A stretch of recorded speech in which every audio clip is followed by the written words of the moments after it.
Hello, and welcome to the Groovy Writer podcast, where we explore how to find your writing groove regardless of your circumstances. I'm your host, author and MFA instructor, Nicole McInnes.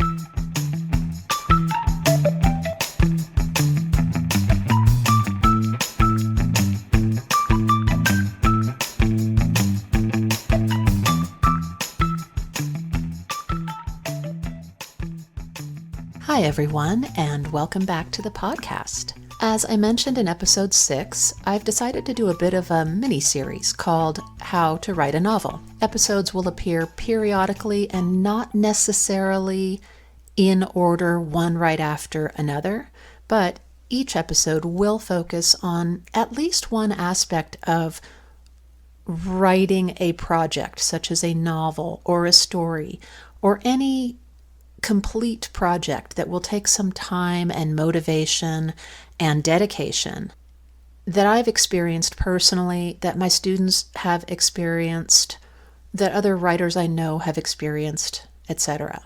As I also mentioned in that episode, despite being a traditionally published author, I do not, claim to be the be-all end-all expert on the novel writing process or the story writing process or the writing process in general.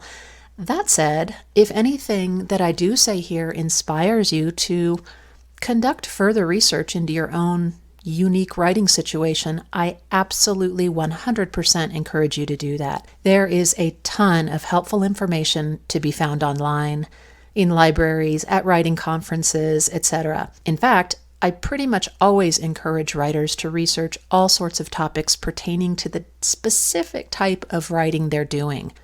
You can find out during that research how other writers handle the unique challenges that you're experiencing that tend to be specific to that type of writing, etc. In episode 6, I also talked about those quote-unquote first sparks of inspiration that we so often get as writers. I really think this is common to all types of artists, no matter if you're a writer or not. And they're special. I think we're very fortunate to get those sparks of inspiration that are so often the very first glimmerings of a writing project. I discussed how once you've gotten those initial sparks down onto the page, you've played around with some pre-writing strategies and techniques, it's then time, usually, to move forward and try to create some sort of a structure. This will likely be in the form of the beginning of a first draft. So the question is, of course, how do we start to put a structure to the notes we've probably accrued during those first pre-writing stages when we may have been a little bit loosey-goosey, for lack of a better term. We maybe were letting those sparks guide us, we were thinking about them, jotting them down. Of course, as I also talked about, some people will be much more structured in the way they handle the pre-writing, and the same will generally hold true with drafting as well. So much of this will likely depend on whether you are a plotter, a pantser, or a plantser. I won't go again into a full definition of each, but basically, if you are a plotter, someone who likes to plot out every detail of a story before actually writing it, you've likely already created some sort of initial structure, such as an outline during the pre-writing process. I tend to do this, and I definitely don't consider myself to be a plotter purist at all. But I do find that creating a sort of container, almost like a pre-drafting container from those pre-writing notes for the story I'm trying to tell, is for me extremely important. Even though I know that that container that I create, that initial container, will invariably shift and change during the long drafting process. For some of us, the drafting process is longer than others. For me, it can take up to 2 years to write a solid first draft of a novel-length manuscript. So I never completely depend on that initial container to see me all the way through. I do recognize that it can and will change somewhat, sometimes dramatically. From what I've heard over the years, though, from people who do consider themselves to be die-hard plotters, once they've completed enough pre-writing to suit their needs, and there can be a lot of pre-writing for these people, they can think about a project, take notes on a project, wargame a project, outline a project from so many different perspectives and in so many different ways. So for these people, it's really not uncommon to proceed into a very orderly drafting process without a lot of fanfare. These are the writers who can start writing on page 1 after they've completed their pre-writing, of course, and then spend however many weeks, months, or years it takes them to write straight through to the end of a project. This frankly sounds like an ideal way to write for me. It sounds like a logical and efficient way to get a large manuscript written, but I cannot see myself actually doing it, whether or not I had a pre-writing structure, a very solid pre-writing structure to back me up along the way. That's just not the type of writer I am. Editing is another story because I do tend to be a very linear editor, but that comes at the end of the process after you have a solid draft, after that draft has been revised, and editing is definitely a subject for another episode. If you consider yourself to be more of a plantser, as I am, a combination of a plotter and a pantser, then building an entire container might just sound too inhibiting. If this resonates with you, but you still also want to have some sort of basic structure before heading from the pre-writing stage into the drafting wilderness, so to speak, here is one idea. You might think instead of creating something that I think of as like a movable temporary scaffolding that can be used to support each scene as you work on it. So rather than trying to create a structure that will enable you to write the entire novel, you can develop a technique that allows you to sort of move the scaffolding from scene to scene. So a scaffolding in this sense might consist of, for instance, some loosely compiled notes about what needs to happen in that particular scene, how that particular scene will advance the plot, as each scene should absolutely do, of course, etc. I have actually had quite a bit of success using this movable scaffolding technique. And I do it by usually first estimating the number of chapters a novel will likely require. And I can do that by having a decent sense. Again, I'm a plantser, so it's not going to be a complete sense, but somewhat of a decent sense of what scenes need to happen to tell this complete story. And having written many manuscripts, I have sort of a well-honed sense of roughly the time and space a manuscript will require to tell that story. So from there, it's not too hard to imagine roughly how many chapters will be needed. Once I have that estimate of how many chapters I'll need, I can then basically just create a space in a Word document for those chapters, number them, and then make notes at the start of each chapter to indicate what I am pretty sure will need to happen in that chapter. Of course, these notes and numbers of chapters will definitely tend to evolve and shift around as the draft evolves. That probably would not be as much the case if I was a plotter purist, but again, I'm not. So I do like to write intuitively. And so I accept as part of that things will not stay the same. Things will evolve, they will move around, they will shift. But I do find it quite comforting to have some sort of roadmap to follow as I fully devote myself to the drafting process. And that's key. Having some sort of roadmap. I don't need it to be all spelled out, but having some sense and some potential scenes pinned down seems to help me relax into the creative process quite a bit. And I don't worry about simultaneously drafting and keeping scene ideas in my brain. I can get the scene ideas out of my brain and onto the document. That is super helpful for me.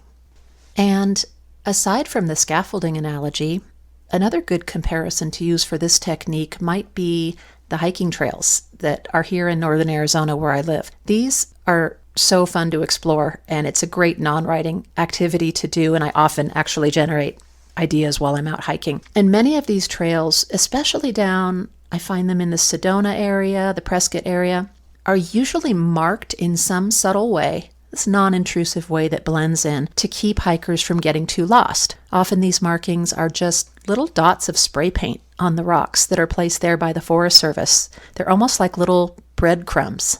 So for me, occasional notes at different points of a draft help to keep a story on track, help to keep me on track as the writer hiking through that story while I'm creating that story. And they can be like these little dots on the trails. I can say that without the sort of narrative trail markers I create with chapter notes and scene notes, I would definitely feel like I was heading out into the national forest without water, snacks, or a compass.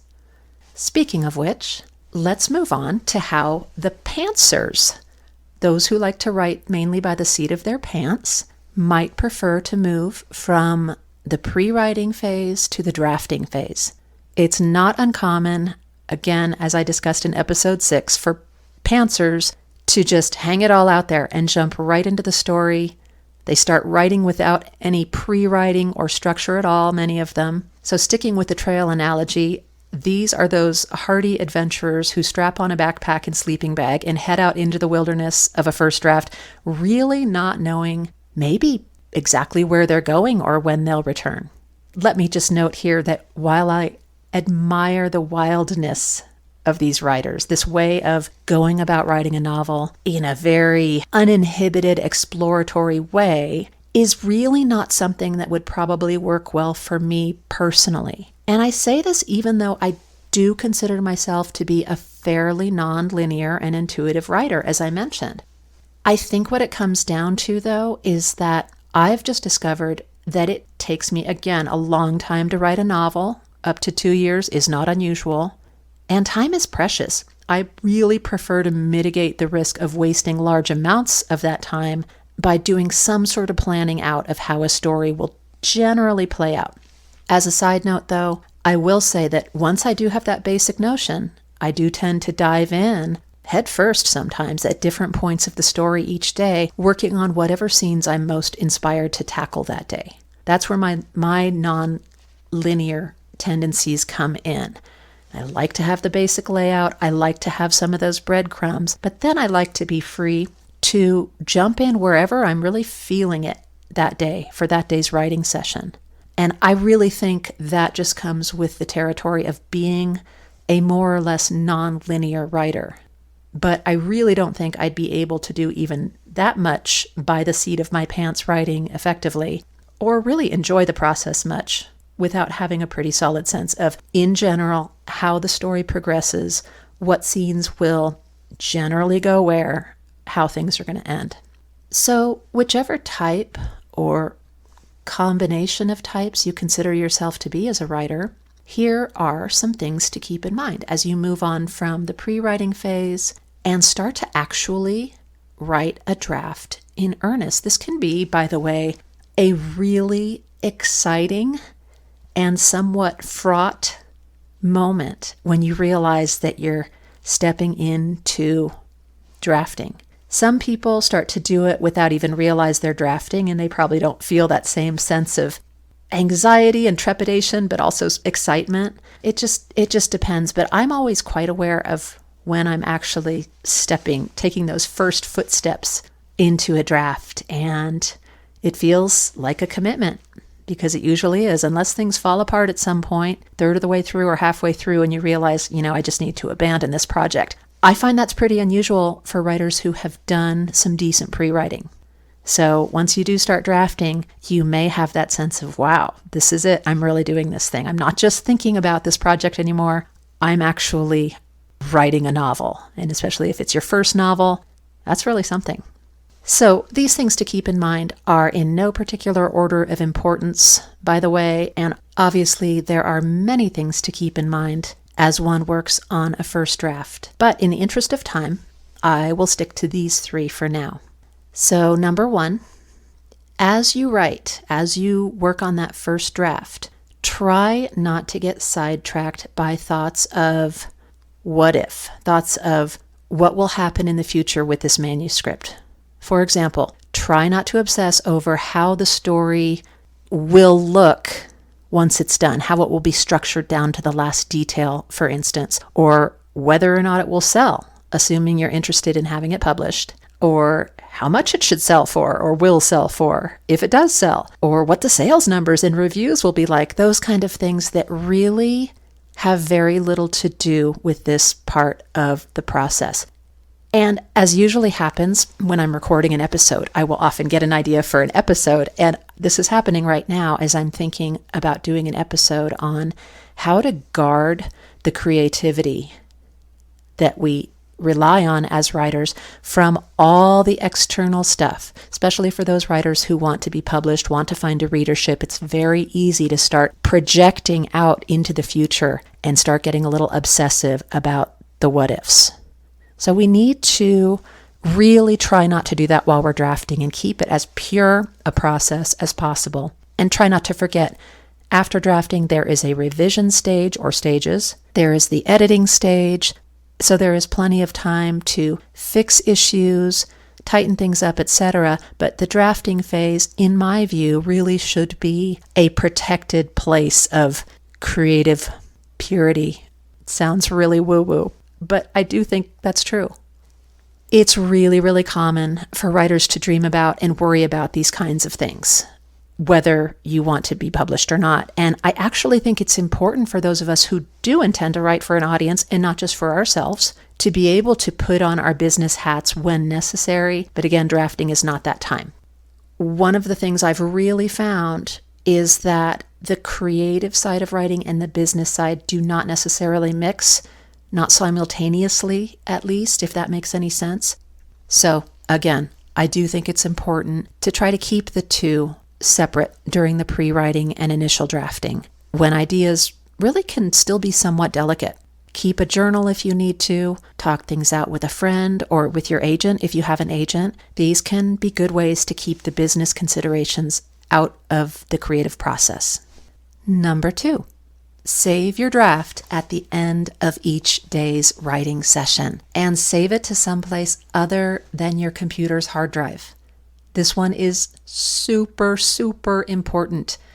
There are, of course, lots of different ways to back up a work in progress. I personally prefer to email the draft to myself every day after each writing session. Even if I've just maybe added a paragraph that day, I will email the entire document to myself, because if I don't, and I'm relying on, say, an older email, let's say something happens to the original, my hard drive crashes or whatever, and I'm relying on an older email, it's really hard to remember even small changes I made during the last writing session. So I have become really disciplined, and I encourage you to do the same, about backing up in whatever method works for you. Back up that draft and ensure that you can access your most recent copy in the event of a total system crash, total system failure. 3, stay open to new developments in the story. Even if you're a plotter who thought you knew exactly where things would go and when, new developments might come in ways that you don't expect. They might come in the form of characters you didn't anticipate, plot twists you didn't foresee, and even, unfortunately, sometimes, a big crack in the basic premise that underpins the entire saga. I have had all of these things happen. Some of them are delightful, such as when a new character appears and really enriches the rest of the story. But it can be fairly devastating when you are a significant way into a manuscript and you realize that for whatever reason, it's not going to work. And trying to rewrite or massage things isn't going to fix it. And I have had to abandon manuscripts that weren't working, and it can be very painful. But that said, good things can happen too. So I would say stay open to all of them. Sometimes the things you thought would work best just don't for whatever reason, and they end up needing to be cut. There's that whole kill your darlings thing that writers always hear about. There's kill your darlings, there's show don't tell. There are these sayings that we hear over and over again. And that is a valuable tool to be able to get the axe and the chopping block out occasionally, and just when you realize something's not working and you've thought about it and you've sat on it for a bit, to just get it out of there. Other times, thematic elements or characters you had never considered show up and change the direction of a manuscript in a great way. As I said, stay open. Unfortunate things can happen, but so can great things.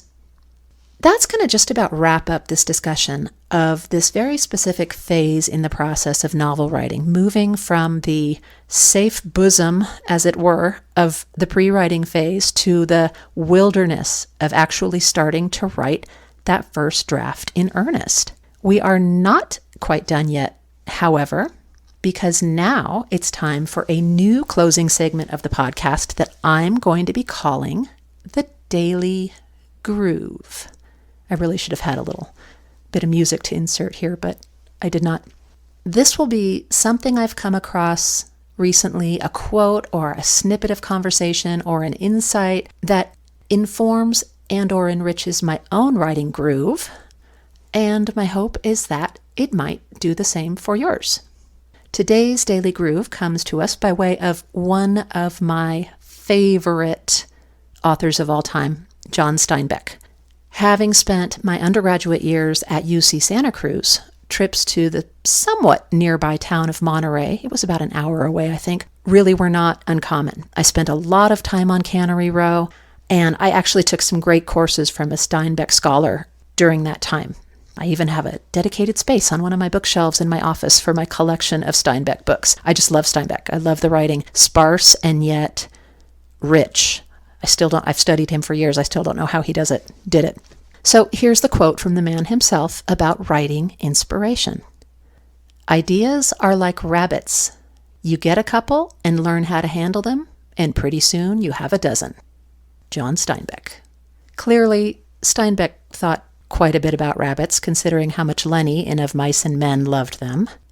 I can actually relate. I have a little bit of a thing for rabbits too, since my property is home to several wild cottontails. They're super cute, and their population sort of rises and falls each year, but they are a constant around here. And aside from that, I love this quote for how accurately it describes the tendency of ideas to multiply, if we let them.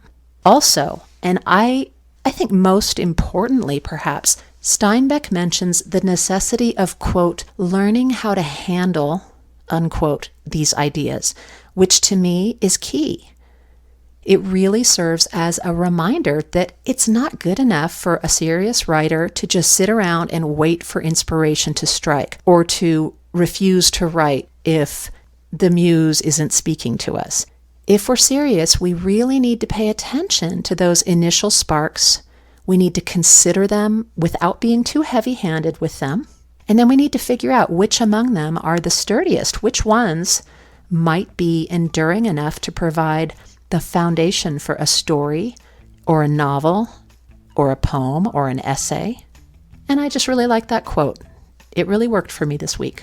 And that, my friends, does bring us to the end of this episode. As always, thanks so much for being here. Keep your eye out for a new episode every Monday, and I'll see you around.